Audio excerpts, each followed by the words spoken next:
Cellphone வந்து தமிழக உளவுத்துறை போலீசாரால் ஒட்டு கேட்கப்படுது அப்படின்ற ஒரு குற்றச்சாட்டை வச்சிருக்காரு. ஏங்க அவர் ஒரு காமெடி பீஸு, நியூஸுக்கு வர்றதுக்காக ஏதாவது ஒரு உளறிக்கிட்டே இருப்பார். இதே அவரெல்லாம் நாங்கள் வந்து இப்போ சீரியஸாகவே எடுத்தது கிடையாது. நான் மன வருத்தத்தோட இங்க சொல்றேன், மோடி ஐயாவும் அதை எடுத்து சொன்னார். பாரதிய ஜனதா கட்சியின் தலைவர் அண்ணாமலை அவர்களை யார் அப்படின்னு சொல்றவங்க யார்? இன்னைக்கு போதைப் பொருள் மூலமா வரக்கூடிய ஆதாயத்துல வாழக்கூடிய, நான் என்ன வார்த்தை உபயோகம் பண்றதுன்னு நீங்க புரிஞ்சுக்கணும்.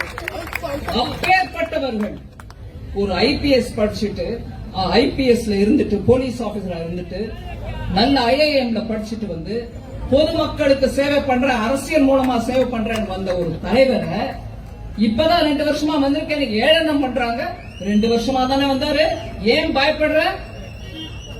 பயந்து அவர் யாரு ஜோக்கர்னு ஏளனமா பேசுறதுக்கான திமிர், அந்த மாதிரி திமிர் அரசியல்ல யாருக்கும் இருக்க முடியாது. அதனால மக்கள் நீங்க எல்லாரும் சேர்ந்து சிதம்பரத்துக்கு அவங்களோ, அவங்க தோழமை கட்சியோ, இல்ல அவங்கள சேர்ந்தவர்கள் யாருக்கும் கூட நீங்க ஆதரவு கொடுக்க கூடாது என்பது என்னுடைய பணிவான விண்ணப்பம்.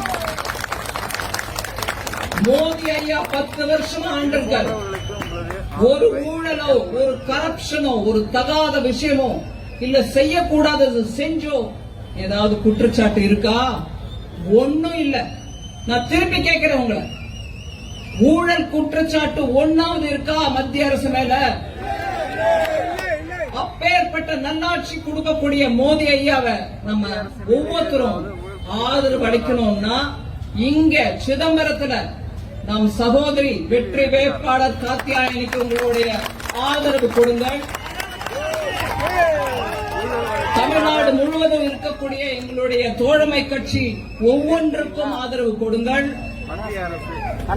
அது மாம்பழ சின்னமா இருக்கலாம், பலாப்பழ சின்னமா இருக்கலாம், சைக்கிள் சின்னமா இருக்கலாம், எல்லாத்துக்கும் ஆதரவு கொடுத்து நீங்க மோடி அவர்களுடைய கரத்தை பலப்படுத்த வேண்டுமாறு கேட்டுக்கொண்டு, முடிவாக பாரத் மாதா கி, பாரத் மாதா கி.